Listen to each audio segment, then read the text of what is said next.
Són les 11 del matí, 38 minuts, i després d'aquesta pausa, aquesta música, aquesta sintonia mos indica que és el temps de parlar dels nostres pobles, dels nostres municipis de les Illes Balears. Parlam de la Mar Forana i avui encetam aquest espai, un espai que farem cada dilluns, a més, en aquesta hora, i dedicat als nostres pobles i conèixer l'actualitat, com són, com estan, què necessiten. I ara, en dia 2 de setembre, també, com va la temporada turística, no? Sobretot per aquells que són eminentment costaners. Ara en parlarem de moltes coses. Avui encetam, com dic, aquest espai i ho fem de la mà del Batlle d'Escorca. És Antoni Solivelles. Molt bon dia, Batlle, benvingut. Molt bon dia. Bé, nosaltres hem fet una aturada de vacances. Avui encetam una altra vegada i començam amb força i amb energies, primer dia d'aquesta nova temporada. I, clar, parlam i la volem encetar en un municipi que està ben enmig del cor de la Serra de Tramuntana. A més, amb uns paratges emblemàtics, Batlle. I tot això a un municipi que té 200 habitants residents, no? El cens, per mi que va per aquí, no? Va per aquí. Va per aquí i que ara que estem a l'estiu, clar, rep moltíssims i moltíssims de visitants, de turistes, de residents d'altres municipis. Ara anem a la Calobra, ara anem aquí, ara anem allà, anem amb el cotxe, hem de passar per la carretera. Com va l'estiu, Batlle? Bien, ha estat un estiu interessant. Una vegada més hem vist 4 notícies per diaris de polèmiques dels temes de carreteres, en quant al volum del turisme i tot això. Nosaltres hem duit bastant bé. Me sorprèn qualque notícia que he vist aquest estiu, que carretera de la Calobra saturada perquè ha hagut un accident. Bueno, i està a l'autopista mateix quan hi ha un accident. No sé quina notícia és, però bueno. A vegades volem incidir en coses que són de sentit comú. Ben que dir, quan hi ha, per desgràcia, un accident a qualsevol carretera, crea un problema i crea una saturació. I primer és atendre les persones que puguin estar ferides i els altres poden tenir un poquet de paciència, esperar i després ja se pot reanudar la circulació normal. I en el cas de la carretera de la Calobra no és diferent a qualsevol altra carretera en aquest sentit, no? Pel que fa nosaltres, la temporada ha estat una temporada que ara traurem els números, no tenim encara tots els números trets perquè estem en acabat d'agost ara. Sí, ahir, pràcticament. Després ahir. Però, bueno, volen treure els números del volum de vehicles que han tingut, fent la comparació en l'any anterior, perquè enguany hem de tenir en compte que hi ha hagut una restricció per anar a Formentor, que ha arrencat des del mes de juny, i l'any passat va ser només el mes d'agost. Nosaltres l'any passat, el mes d'agost, va suposar un augment del trànsit del 10%. Per tant, ara hem de veure la temporada amb què ens ha repercutit aquest augment del trànsit, perquè ha tingut, evidentment, pensam un poc d'augment, no? És vera que nosaltres tenim controlat el tema dels autocars i el tema dels vehicles han tingut un parell de dies que ha estat un poc difícil per als encol·locats i ha anat bé, i ara avançarem per millorar aquest servei cap als vehicles, si fos possible, no vull dir l'any que ve, però si fos possible sí, de manera que se pugui posar un sistema, que això se va parlar en el Consell, de manera que la gent pugui veure el volum d'ocupació de les places que hi ha, tant a la Calobra com a Tuent, això, de manera que donem una facilitat en el visitant quan vulgui accedir en aquella zona, a través d'internet o a través de qualque panell que poden col·locar a la carretera, d'informar del volum, del percentatge d'ocupació que té aquella zona, no? Han tingut un parell de dies pràcticament ple, però són un parell de dies, ben que dir, en tot l'any. La resta de dies no hi ha hagut cap problema i s'ha pogut circular unes hores amb un trànsit més intens, però no ha hagut problemes, bàsicament. No ha hagut cap problema, ni un parell de dies, no? I jo ja li diria quasi si mires el calendari, dius el 15 d'agost i saps? Que són dos dies, de vegades, que dius sempre està tot ple. De fet, vaig demanar a la Policitor que estigués reforçat aquest cap de setmana i tal, perquè sabem que el cap de setmana del 15 d'agost s'apunta de número de vehicles. Jo li deia això, ara parlàvem de les carreteres, del màxim d'autobusos diaris també, per anar a la Calobra, de com funciona aquesta mesura, i diu, aquesta mesura ha funcionat molt bé. De moment, fins dia 2 de setembre, enguany molt bé, no? No tenim cap problema. Satisfets? Sí, satisfets amb aquesta mesura que varen posar fa 2 anys i que s'ha comprovat en el temps que ha estat tot un èxit i, de fet, ha estat mostra d'altres llocs que s'han volgut posar en marxa, també. Limitació, a quant ara mateix? 35? 35 diaris. 35 autobusos diaris, no?, per anar a la Calobra. Sí. En vista l'any que ve, diu, estem satisfets, estem contents, no? Perquè ja fa 2 anys que tenim aquesta regulació posada en marxa i funciona. Per tant, l'any que ve igual, pensen fer alguna novetat o introduir alguna novetat més, no? Ja ho veurem. Sí, segurament sí, farem qualque novetat més, perquè això afecta la zona de la Calobra, però tenim la zona de Tuent, que també tal vegada segurament posarien qualque novetat perquè no tinguem aquest despiste de qualque autocar que diu, bueno, me'n vaig a la zona de Tuent per no... Posarem les coses clares. Si baixes a la zona, a la carretera de la Calobra, per accedir a aparcar a un lloc o l'altre, s'haurà de reservar plaça. I això al final és una eina que ens permet controlar una previsió del volum de gent que tindrem, perquè a primera hora de matí la policia sap exactament el volum de vehicles que hi haurà en quant a autocars, me refereix, i millorar la part aquesta, farem feina ja per millorar la part aquesta de que se puguin saber els percentatges d'ocupació de les places de vehicles, no? Això pot ser molt efectiu, no? A l'hora de dir, vinga, anem a la Calobra, anirem dissabte. Sí, jo crec que això és una manera de que ajuda la gent a planificar pues, la sortida, dona informació útil, que saps que si vols un lloc que està ple, pues, evidentment ja no hi aniràs perquè saps que no podràs aparcar, i per tant jo crec que és molt important i nosaltres estem a favor de poder regular les coses i de no prohibir. Anem a parlar d'altres qüestions, d'altres iniciatives. Clar, pressió turística, temporada turística, l'estiu, molta gent que va i ve, anant per tot, si tenim vacances més encara, avui anem aquí, demà anem allà, a una altra banda, i no sigui perquè no va dit, però després, evidentment, surts la motxilla, dus els berenars, no sé quantos, els fems, ara atura aquí, ara posa aquí, ara allà, i en qüestió de fems, bé, hem de també parlar, perquè el municipi d'Escorca, què és el que està fent exactament per controlar tota aquesta qüestió? Bueno, hem fet els darrers anys un gran esforç des del moment que el Consell de Mallorca ens va dir als ajuntaments que ens havien d'encarregar de la part de reciclatge. Clar, un ajuntament com el nostre, amb els recursos que tenim petit, en el que costa la recollida dels fems dins del municipi, la quantitat de quilòmetres que s'han de fer, s'han de dur planta, pues s'ha fet un gran esforç i hem aconseguit reduir els costos a poc i ara estem en una fase final que és la que ens quedava i que és la gran aposta que tenim per aquesta legislatura com a equip de govern. No? Quina és? En aquest moment presentam a través de la Mancomunitat un projecte per gestionar tots els residus orgànics, les restes de menjar, això, i els tractaríem directament amb una miniplanta, amb una maquinari que feim comptes, si podem adquirir a través d'aquest projecte que presentam a l'Impost de Turisme Sostenible. És un projecte totalment d'economia circular, de manera que tots els restes de menjar serien tratats dins el propi municipi, amb la qual reduiríem el cost més important, que és el transport. Es trasllada de dues fems d'una banda a l'altra. De recollir el transport i faríem un compost de màxima qualitat. Nosaltres ja hem fet visites a altres punts d'Espanya per comprovar aquest sistema. Estem bastant satisfets en el que hem vist i creiem que és la solució ideal per al nostre municipi, perquè és un problema la gestió dels fems, extreure el volum de fems d'allà. Hi ha molt de negocis, hi ha moltes de restes de menjar i, evidentment, creiem que aquesta biomassa, aquest tractament que trauríem, se podria calcular que se traurien uns 60 metres cúbics a l'any de compost i podrien ser repartits per jardins dels ajuntaments de la Serra i això, que s'han de mester, per exemple, per donar lot sortida.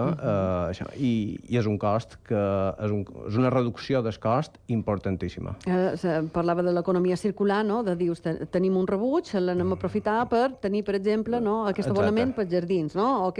I sense sortir del municipi. Aquesta, més, és una aposta, és una part que ens quedava en el que era el tractament dels fems, que vàrem estar mirant fa anys com és la millor manera, no? En el final hem anat fent investigacions, gent que ens ha ajudat i tal, i hem demanat experts en tema de residus de fems i hem trobat aquesta solució que creiem que és la millor. I és una aposta en la nostra línia, el que deia, d'economia circular. Som l'únic municipi de Mallorca destinació de turisme sostenible i, evidentment, ho feim i ho demostrem en fets.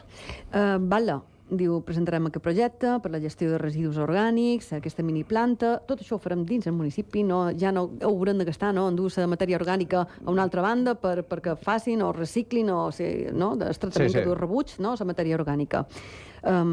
La darrera fase d'aquest projecte, quan podria ser una realitat, tot això?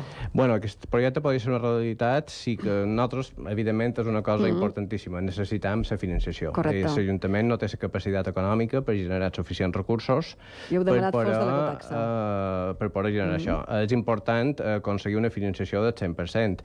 Aquí se pot veure realment si la finalitat de l'ecotassa, o mal dit ecotassa, té un objecte realment amb una destinació de turisme de primer ordre, com és Escorca, i per un projecte d'economia circular.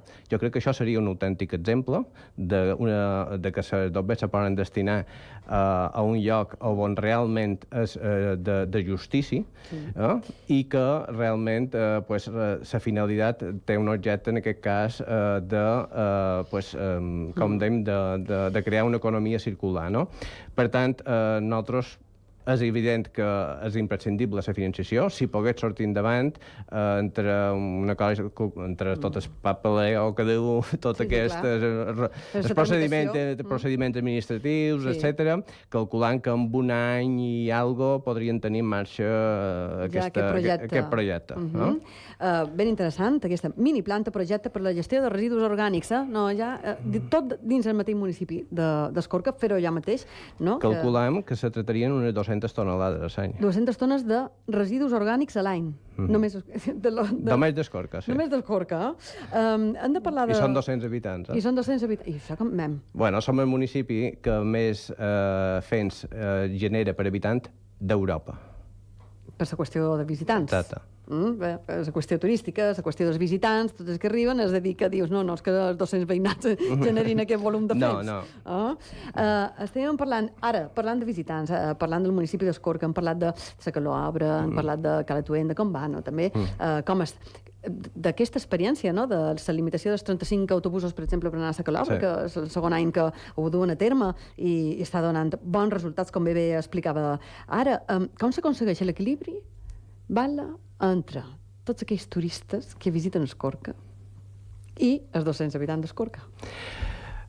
Bona pregunta. És molt difícil. Però jo ja per anys d'experiència amb aquests temes, a llocs on hi ha un volum important de visitants, el que és molt clar és que s'ha de tenir una regulació molt clara i s'ha de tenir personal per poder procedir a la vigilància.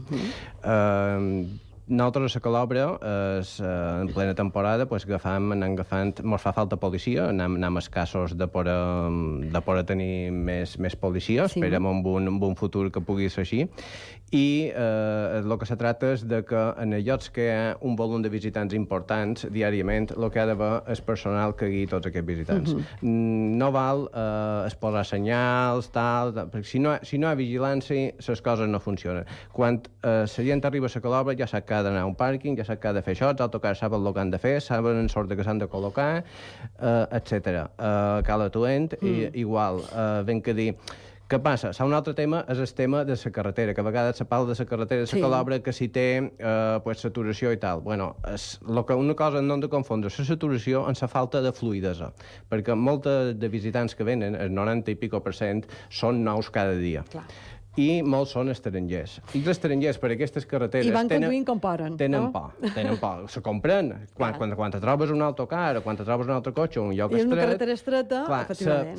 S'està fent una retenció que quan venen cotxes, tot això fa que hi hagi una falta de fluïdesa. Hi ha una sèrie de punts que s'haurien de retocar, que jo he plantejat ja en el Consell de Mallorca, que no és fer cap desbarat, però que és fer una sèrie de retoques perquè hagi més fluïdesa en aquests punts més estrets, no? Perquè els cotxes d'avui en dia no són els de fa 70 anys que se va fer la carretera. Els cotxes avui en dia també duen els sensors, tot això, s'acosten a la vorera i piten, i clar, la gent s'assusta, no? I això és un tema que a vegades que és un pot de falta de fluïdesa, no? Si se pogués solventar aquest tema a una sèrie de punts concrets de la carretera, donaria molta més fluïdesa. Entenc que això ja li demanen o li han demanat en el Consell de Mallorca? Això sí ho van dir, ho varen dir, però vaig ser tratat com una persona que havia perdut un poc el boi per demanar aquestes coses. Però, bueno, tots són punt de vista, però la realitat tanmateix el temps mos hi dura. Val·la, clar, ara, per exemple, parlaven de la carretera, anem a la Calobra. A la Calobra mos trobàvem allà també uns serveis mínims, dius, un va a la Calobra i ja sap. Ja sap que quan es poden aparcar, quan de busos hi ha, quan aquí hi ha aquests serveis, aquí hi ha els altres. Tot això, fruit també de molta feina, no? Perquè si no...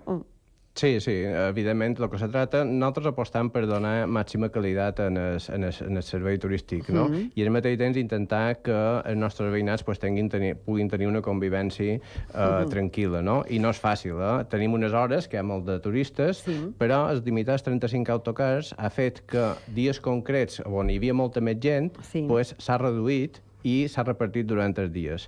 Al mateix temps han donat serveis de banys durant aquests anys, bàsics, que no n'hi havia, que han fet que moltes zones de redals estiguin més netes que abans mos hi trobàvem un pot de tot, no?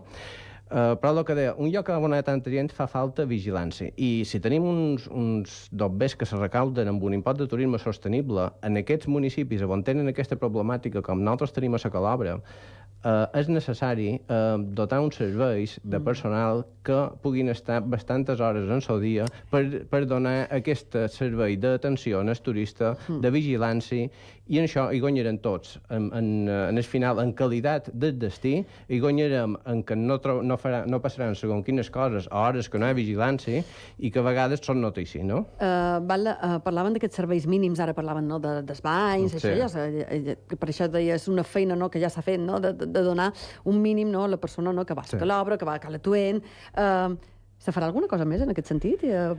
Pretenen o volen ampliar aquest tipus de serveis o serveis mínims a alguna zona més? Tenim previst, a més que el duim ja li duen la legislatura passada, però se mos va enredar un poc el tema perquè teníem processos judicials en uns terrenys a Calatuent, on també volem posar un servei de bany i de dutxes i això mínim, no? A una platja que en aquests moments, clar, la gent la vol veure així, de guapa i tal, però està així de guapa perquè cada matí, a primera hora, abans que ha sortit sol, ja ha passat la brigada, ja ha llevat les restes que hi ha hagut del dia anterior, que això és diari. Per tant, en el final, el que va passar a la Calobra, que això mos passava, s'ha reduït moltíssim, i ara, a Calatuent és un lloc que també, com que la gent cada vegada cerca experiències turístiques, cerca aquells llocs que són emblemàtics, nosaltres volem recuperar la zona de la platja, que és un terreny que en breu l'Ajuntament tindrà, volen llevar tot espinar i volen recuperar tot l'olivar d'aquella zona, que és una platja emblemàtica, perquè estàs a la platja i tens un olivar centenari a darrere, no?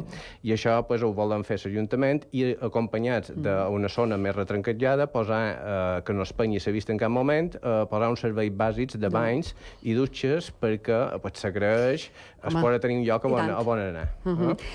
Estem als darrers minuts d'aquesta entrevista, que passa el temps d'aviat. Jo tinc un munt de preguntes encara. M'agradaria parlar del nou centre de salut. Sé que també era una necessitat, ho estava a reclamar així abans de les eleccions, ha estat reelegit batlle del municipi d'Escorca per part del Partit Popular, i aquesta qüestió del centre de salut, com queda? Com està ara mateix? Ara arranca aquesta nova etapa, 4 anys més per endavant. Serà una realitat? Ha hagut de tocar moltes portes? Bueno, estem fent feina amb aquesta línia, no? La primera passa que tenim, i que ja estem en negociacions ja fa un temps, és pels terrenys, que són uns terrenys que hi ha de vora l'Ajuntament, i això està en conversacions en l'Obisbat, i anem avançant amb aquest tema. Esperam que jo, dins d'aquest any, de l'any que ve, puguem tenir un acord ferme ja en l'Obisbat amb una sèrie de qüestions, que inclou aquesta, i, evidentment, nosaltres tindríem la casa consistorial, que en aquest moment l'estem reformant, i un edifici annexa, que seria el centre de salut. La nostra intenció és millorar molt la part de salut en el nostre municipi, perquè inclús estem en conversacions amb empreses privades per millorar aquesta qüestió en temes d'ambulància, i perquè no és només per als nostres veïnats, que seria una millora important per poder tenir un servei bàsic allà dalt, sinó que per volum de turistes que passen cada any per allà, per volum de ciclistes, per volums de senderistes, les incidències, bueno, basta veure els diaris, cada 2 per 3 tenim aquestes notícies que fan falta serveis, no? Per tant, feim feina amb aquesta línia per millorar la part de sanitat en el nostre municipi i veurem si serà a través de privat o a través de que arribem a un acord amb l'administració pública, que en breu ens reunirem amb ells. També reunions a l'administració pública veurem què passarà amb aquest nou centre de salut, perquè sigui una realitat, perquè és una necessitat per al municipi d'Escorca, com vostè ben bé ara Val·la m'explicava. Jo he dit, té moltes preguntes i podria parlar de moltes coses més. Haurà de ser en una altra ocasió. Val·la d'Escorca, Antoni Salivelles, moltes gràcies per encetar aquest espai, per venir a més en aquest estudi avui, en aquest primer dia nosaltres de la nova temporada, una altra vegada d'aquest programa, i que puguem a més estrenar-lo amb vostè, amb Val·la d'Escorca, i que setembre vagi molt bé, que entenc que encara hi ha feina, no? Sí, sempre hi ha feina que fer. Moltes gràcies a vosaltres. Gràcies, Val·la. Amb el Val·la d'Escorca, amb Antoni Salivelles, acabam de parlar ara mateix, i ara nosaltres el que fem ja és dia 10, res, mos queden segons per les 12, arriben les notícies. Avui, primer dia d'aquesta nova temporada d'aquest programa de 4 directe a la sintonia de Canal 4 Ràdio, de Canal 4 Televisió, i ja ho saben, qui vos parla, na Yolanda Hernández, torna demà a les 8, aquí fins dijous, dilluns, dimarts, dimecres, dijous, cada dia, aquests 4 dies de 8 a 12, demà a les 8, no me faltin. Vos esper, pas llista. Adeu, siguin feliços.